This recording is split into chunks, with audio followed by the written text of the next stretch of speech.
Estamos nuevamente en Expansiva Digital, esta vez con un contenido que tiene que ver con las claves y los tips a tener en cuenta en modelos de desarrollo de expansión de gastronomía. Nos acompaña Claudia Giraldo, nuestra consultora. Vemos que dentro de una red de puntos el franquiciante es el principal proveedor de toda su red. ¿Qué requisitos o qué tiene que cumplir en ese rol de principal proveedor? Es muy importante que sepan que todos los actores de la cadena de preparación, transformación, venta y comercialización de alimentos están sujetos a la normativa colombiana y a los requisitos que establece el INVIMA para cada uno según el nivel que ocupa en la cadena.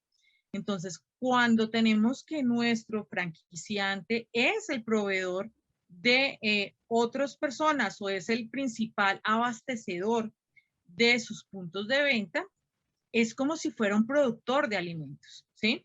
Y como productor de alimentos está obligado a cumplir con todas las regulaciones tal cual como se las pedimos a nuestros proveedores comunes y corrientes. Entonces, ¿cuáles son esos requisitos? El primero es que su planta debe estar avalada por el INVIMA. Ya no es Secretaría de Salud quien te audita, sino es el INVIMA porque te conviertes en un fabricante de alimentos y esto lo tienen que tener muy claro. Te conviertes en fabricante en el momento en que tu producto elaboras para distribuir y vendes un producto o entregas un producto que está empacado. Ya te conviertes en fabricante de alimentos. Entonces, como te conviertes en fabricante, ya no solo eres expendio o negocio de restauración o restaurante, te conviertes en fabricante, debes cumplir qué requisitos. La aplicación de la resolución 2674 en todo lo que tiene que ver con infraestructura es mucho más, digamos, fuerte y extensa para los negocios de fabricación de alimentos, en donde te piden que tus áreas, es muy similar a un restaurante, pero te piden que tus áreas estén completamente separadas, ya tendrás que tener áreas básicas como la de sitios para que las personas se cambien, un área de preparación, un área de empaque y un par de almacenes, uno de producto terminado y uno de materia prima, junto con un depósito de basuras. Todo independiente para que no se vayan a cruzar ningún tipo de procesos ni vayan a presentarse situaciones de contaminación. Lo segundo que hay que tener en cuenta es que tu personal debe estar capacitado con regularidad, debe tener exámenes médicos y debes tener un programa de seguimiento a la educación sanitaria de tus empleados. La tercera cosa que hay que tener en cuenta es que debes tener un tanque de agua de manera obligatoria para suplir las necesidades de 2 días de producción.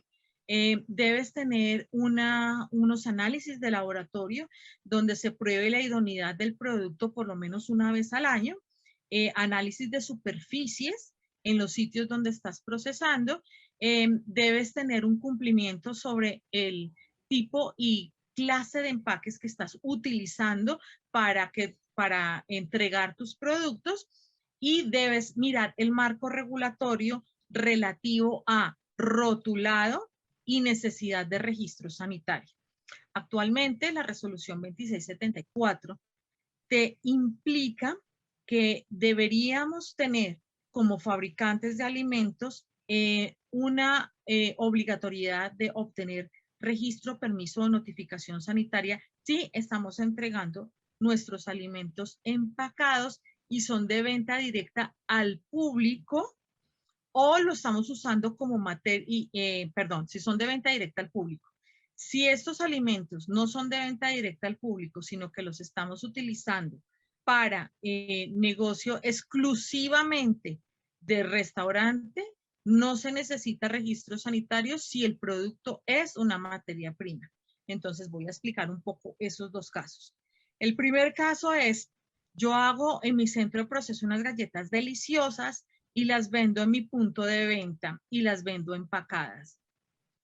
Así no sea yo un fabricante de galletas declarado, pero las estoy vendiendo en mi producto, en mi almacén o en mi restaurante empacadas, yo debo tener una notificación sanitaria para esas galletas. Si yo estoy haciendo una carne de hamburguesa para mi negocio y lo utilizo como ingrediente base para la preparación de mis hamburguesas, pero no se la vendo a nadie más, esa carne de hamburguesas no necesita registro sanitario. Si yo hago un jugo listo para consumo en mi centro de proceso y lo envío listo a mi punto de venta, ese jugo debe tener un registro sanitario. Y es muy importante el tema del rotulado. Sí o sí, se deben cumplir los requisitos de rotulado bajo la resolución 5109. No importa que yo esté empacando panes y los utilice para hacer un sándwich en un punto de venta. Esos panes deben tener unos contenidos mínimos en su rótulo o etiqueta para evitar, número uno, que las autoridades en una visita te lo decomisen por no tener identificación de ningún tipo. Segundo, para las personas que los van a utilizar o consumir, que puedan establecer que esos están dentro de la fecha de vencimiento y que, digamos, cosas específicas tienen de las cuales deben preocuparse, como métodos de conservación, algún tipo de alérgeno, alguna sustancia que deba ser declarada o alguna manera de uso específica que tenga ese producto. Entonces, pensemos en los panes. Yo tengo un centro de proceso desde donde saco algún pan para llevarlo a mis puntos de venta. Entonces, si solo lo van a usar para hacer un sándwich, una hamburguesa, un perro, algún tipo de estas preparaciones, yo lo que debo tener en eso es un rótulo que me diga nombre del producto, que me diga los ingredientes, que me diga la forma de conservación, que me diga la vida útil y el lote. Eso es lo mínimo que deberían tener.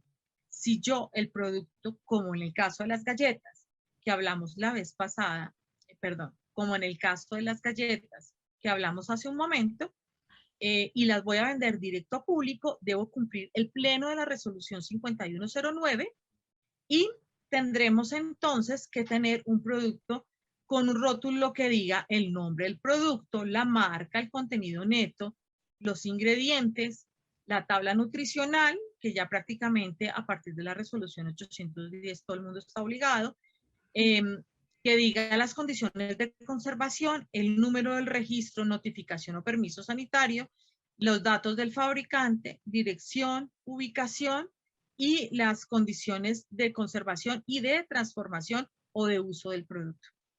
Eso es lo que tenemos que tener cuando nosotros somos los encargados de la proveeduría de nuestros puntos de venta. O sea, somos en ese momento, nos convertimos en fabricantes de alimentos y estamos sujetos por completo al cumplimiento de la resolución 2674, de la resolución 5109 de rotulado y de las conexas al producto que estemos elaborando dependiendo del que sea.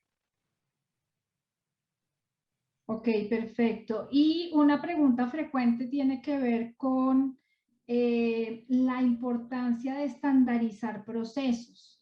Bueno, hay que recordar qué es estandarizar. Estandarizar es que yo pueda hacer bajo una receta y pueda replicar bajo esa misma receta o fórmula y fórmula además con su proceso, la pueda replicar una y otra vez y siempre tenga los mismos resultados. Eso es estandarizar. Y los mismos resultados es resultados en sabor, resultados en costo, resultados en rendimiento, que básicamente son las tres variables que se miran. Entonces, ¿qué pasa en ese momento? Cuando yo me escudo en el tema de artesanal, no puedo, que es algo muy frecuente que pasa. Por ejemplo. El artesanal no puede ser excusa para hacer las cosas un día de una forma y otro día de otra forma, ¿sí? Artesanal no significa mal hecho. Artesanal significa que lo hago con mis manos, pero bajo una fórmula y obteniendo los mismos resultados, ¿sí? Eso es artesanal. Entonces, no nos escudemos en ese término para disimular las fallas que tenga nuestro proceso de elaboración o de transformación. Claro. ¿Cómo estandarizamos un proceso y por qué es importante? Lo primero es que hay que tener una fórmula o una receta base probada una y otra vez. Esa fórmula o receta base debe tener todos, absolutamente todos los ingredientes establecidos en las unidades en las que se compra y porcentualizados. Es decir, en las fórmulas encontramos regularmente que nuestros queridos chefs dicen una pizca de sal, un atado de cilantro, un manojo de la hierba X, ¿sí? Una pizquita de pimienta o hágale al gusto, ¿sí? Nada de eso sirve en un negocio que está buscando expandirse. Todas esas cosas tienen que salir de la pizca, el atado, el manojo, el chorrito, la gotica, la copita. Eso no son medidas válidas. Nuestras medidas válidas son, y de ahora en adelante debiesen ser gramos y mililitros o kilos y litros, ¿sí? Que es en lo que se miden los sólidos y los líquidos, y de esa manera también es que a nosotros nos las venden. A ustedes puede que en la plaza les vendan un manojo de cilantro o un atado de cilantro, ¿sí? Pero ese atado de cilantro, la persona que se los vendió en la plaza de mercado le hizo el cálculo de acuerdo a lo que ella le costó, y ese precio regulado está regularmente establecido por gramos o por kilo. Vayan a un supermercado a ver si en un supermercado les venden el atado de cilantro a 300 pesos cuando un atado puede ser de este porte o de este porte, ¿sí? Entonces, siempre se los venden en gramos, precio por gramo o precio por mililitro. Si ustedes quieren costear y estandarizar un producto, tienen que pasar sus medidas a gramos, mililitros, litros o kilos. Eso es lo primero. Esa fórmula también o receta debe estar porcentualizada. Es decir, suele suceder en nuestras cocinas que nuestras fórmulas terminan siendo el ojo y la mano del cocinero o cocinera de turno. Entonces, el cocinero de turno dice, no, es que yo creo que esto le falta sal porque es que era así. Entonces le dan 3 sacudidas al salero y con eso ya terminaron de adobar su receta, y resulta que esa sal te vale 7 pesos el gramo. Y la diferencia entre una receta y otra es que el cocinero X le echa 3 sacudidas al salero y el cocinero Y le echa 2. Entonces, la fórmula del cocinero 2 te sabe de una forma y sale a un precio, y la fórmula del cocinero 1 te sale con otro sabor y a otro precio. Es muy, muy común. Si nuestros colaboradores conocen los porcentajes de nuestra fórmula y los gramos, se procurarán seguir esa receta, y al seguirla tendrán la oportunidad, ustedes como empresarios, de ofrecerle a su cliente siempre la misma calidad del producto en temas de sabor, presentación, textura.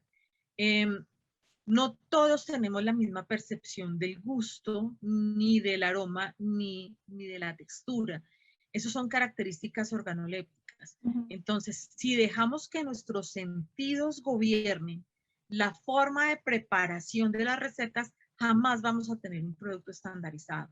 Si tú le dices a tu empleado, tu colaborador, mira, son 50 gramos de azúcar por 200 gramos de fruta, él procurará medir esos 50 gramos de azúcar y aplicar los 200 gramos de fruta, y tu jugo siempre sabrá igual.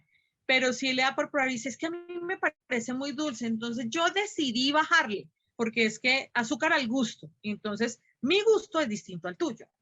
Y eso ya no es un producto estandarizado, eso es un producto al gusto del que lo hace, no el que lo va a consumir. Esa es como la primera recomendación. La segunda es que estandarizar también es saber cuánto te rinde una materia prima. Entonces, voy a hacer una limonada. ¿Tú sabes cuánto te rinde ese kilo de limón que compraste? ¿Cuántas limonadas te da? Seguramente no. Yo compro un kilo de limón y yo hago las limonadas que me salgan. Y un día te salieron 10, otro día 11. Entonces un día la limonada supo amarga, el otro día la limonada supo demasiado ácida, y tú no supiste realmente que un rendimiento de un limón, del jugo de un limón, puede estar entre el 20 y el 25% real. Es decir, de 100 kilos, perdón, de un kilo de limón, te pueden salir 250 gramos de jugo. Ese tipo de cosas las tienes que conocer, porque de lo contrario jamás vas a poder controlar el costo de tu producto. Otra cosa adicional es cómo lo preparo. Si tengo unos instrumentos para preparar mi producto, debo respetar el uso de esos instrumentos.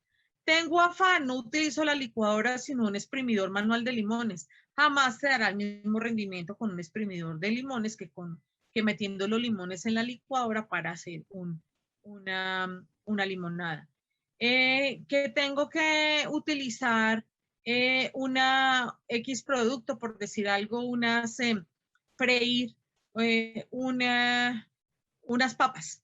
Entonces, el fabricante me dice que debo freírlas durante 7 minutos a 170 grados centígrados. Ay, pero para que eso esté rápido, yo cojo y le subo a la freidora y la pongo a 200 grados para que eso esté. Resulta que no solo estoy quemando el aceite, sino que también estoy arrebatando lo que llamamos arrebatar el producto, es decir, cocinándolo por fuera, pero no por dentro, y estoy dándole a mi cliente un producto con un sabor distinto y una textura distinta a la que él está acostumbrado. Todo porque tenía afán. Entonces el aceite me rindió menos. Cuando vaya a hacer freídas sucesivas, voy a tener sabores a quemados, sabores amargos, coloraciones subidas sobre el producto, es decir, aumentadas sobre el producto, y estoy desperdiciando tanto aceite como la materia prima que estoy utilizando para freír. Esos son apenas unos simples tips del tema de cómo deberíamos estandarizar. También, ¿qué es estandarizar? Mirar tiempos de horno, temperaturas de freído, controlar lo que llamamos variables. ¿Qué son variables? Las cosas que se pueden medir.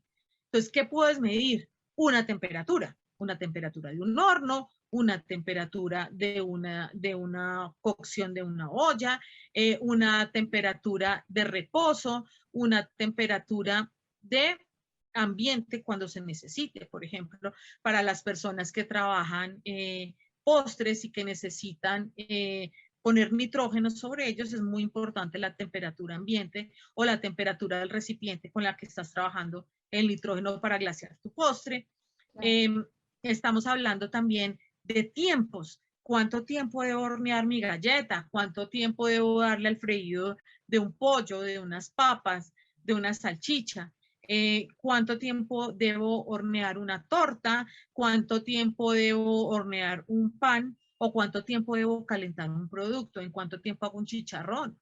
Ese tipo de cosas. ¿Qué otra cosa es importante? En ciertos aspectos, cuando manejo salsas y las salsas son parte fundamental de mi producto, debo medir algo que se llama grados Brix, que es la medida de la concentración de sólidos en esa salsa, para que siempre me quede igual de espesa, igual, con sabor igual, con el mismo contenido de vegetales o de sólidos que necesito para que el sabor se conserve. Y eso es muy importante porque hay muchos negocios que basan su experiencia con los clientes en el tipo de salsas que ofrecen junto con su producto. Claro. Entonces, hay que tenerlo en cuenta. Digamos que esas son las 3 variables más importantes y que hacen parte de estandarizar un proceso y un producto. Otro tema sensible es el transporte, el cuidado en el transporte, porque a veces los procesos de producción son cuidados, cumplen con toda la normatividad, pero después en el transporte las condiciones de llegada de los productos, los carros que utilizan no son los que realmente deberían estar usando para esas entregas. Es importante tener en cuenta que todos los elementos de la cadena de valor de producción de alimentos incluyen diversas etapas que todas, absolutamente todas, tienen que ser cuidadas. Yo puedo tener unas excelentes materias primas, un excelente proceso de transformación y después voy y meto todo lo que yo hice para transportarlo al punto de venta en un vehículo sucio, sin las condiciones climáticas adecuadas, sin la protección adecuada, pues lo estoy dañando por completo y finalmente lo que va a recibir el consumidor cuando ese producto sea transformado en mi punto de venta o sea terminado de preparar, pues no va a ser un producto como él lo espera ni como yo lo quisiera, sino lo que me resultó de unas condiciones inadecuadas de transporte. En el transporte hay que tener presente que si un producto requiere frío, ese frío debe conservarse durante el transporte. Es algo muy común que las personas que están en estos negocios de alimentos pues no tengan la oportunidad de tener transportes refrigerados y sin embargo sus materias primas sean pollo o carne o sus productos transformados sean un producto semiprocesado hecho a base de cárnicos o de proteínas. Y entonces, ¿cómo lo transporto? No, pues lo echo en una canasta en mi carro y yo lo llevo rápido al punto de venta. No, porque estoy perdiendo cadena de frío y estoy generando problemas de inocuidad sobre el producto. Me estoy exponiendo a que mi cliente tenga una intoxicación y un problema serio de salud por mi descuido. Entonces, ¿qué debo hacer si no tengo el recurso, si no puedo contratar o tercerizar o tener mi propio vehículo refrigerado? Puedo utilizar neveras con pilas refrigerantes, neveras de icopor, con pilas refrigerantes o hielo seco que dura bastante tiempo para transportar esos productos y cuando ya tengo volúmenes suficientes, necesariamente tendré que pensar en un transporte con temperatura controlada. Ahora, esos productos deben ir perfectamente empacados, identificados, en canastillas limpias, aislados del piso. No es que mi carro monto los productos que voy a llevar al punto de venta, los saco del sitio donde proceso y al lado llevo el perro, todos los aceites del carro, llevo otras mercancías y todo lo que pueda meter en el vehículo de transporte, porque es que tengo que ahorrar costos. Sí, tú tienes que ahorrar costos, pero eres el responsable de la salud del consumidor. Y como eres responsable de la salud del consumidor, es muy importante que pienses que ese producto puede ser contaminado, puede ser dañado, puedo perder la esencia de mi producto por un mal transporte. Si mi producto requiere cadena de frío, a como de lugar debe conservarse la cadena de frío. No se vale decir, es que es aquí a 20 minutos y eso en el carro no pasa nada. No, sí pasa, realmente sí. Los crecimientos de microorganismos se producen cada 15 minutos en promedio. Y cuando te des cuenta, puedes tener un producto que ya tenga una contaminación en progreso y termina siendo consumido por una persona que puede tener después algún problema de salud. Y no querrás andar solucionando quejas de tus clientes porque, mire, me intoxiqué con su producto, me cayó mal, le hizo daño a mi familia, esto huele raro, esto sabe raro, y tener que dar explicaciones de por qué huele, sabe, o me enfermé comiendo. Claro. Y por último, respecto a este formato tan de moda como son las cocinas ocultas, ¿qué tips, qué aspectos hay que tener en cuenta para el correcto funcionamiento de esta dinámica que comercialmente es un boom, pero desde el punto de vista regulatorio, de procesos, de estandarización, ¿qué se tendría que tener en cuenta? Bueno, es muy importante que sepan que el INVIMA está iniciando un plan especial para control de cocinas ocultas ante la queja de los restaurantes formales, porque se están haciendo negocios desde cocinas ocultas y entonces, entre comillas, como yo estoy trabajando a puerta cerrada, aquí no pueden venir a controlarme, pero el INVIMA está en un plan de identificación y de monitoreo de esas cocinas ocultas en donde seguramente serán visitadas y serán auditadas y veremos cómo les va. ¿Qué hay que tener presente? Ellos deben cumplir los mismos requisitos que me piden a mí si tuviera mi propio espacio de fabricación. El primero y más importante, debe contar con todos los programas del ciclo BPM basados en la resolución 2674 vigentes. Es decir, no es que el sitio sea, yo lo usé, me fui de ahí y después vino otra persona a procesar y no hay control sobre absolutamente nada. No hay control sobre los procesos de limpieza y desinfección, no hay control sobre la capacitación del personal, no hay control sobre la disposición de basuras, no hay control sobre la contaminación cruzada, sobre las condiciones de almacenamiento. Entonces, ese tipo de cosas a ti te pueden generar un problema. Si tú vas a trabajar en un sitio que es una cocina oculta, esa cocina debe cumplir con todos los protocolos.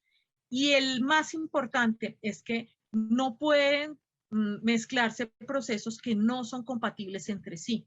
Es decir, de 3 a 5 de la tarde lo utilizó la persona que hace hamburguesas y después viene a usarlo de 5 a 7 la persona que hace tortas. Definitivamente no, porque el uno es un alimento de alto riesgo y el otro es un alimento de bajo riesgo. Entonces, el damnificado no solo va a ser el de las tortas, porque pueden sus tortas coger mal olor, mal aroma y estarse mezclando con residuos de alimentos de alto riesgo, como son los cárnicos, sino que también el de los cárnicos pueden contraer algún microorganismo, agente de contaminación que venga de los procesos de las tortas. Por ejemplo, exceso de grasa.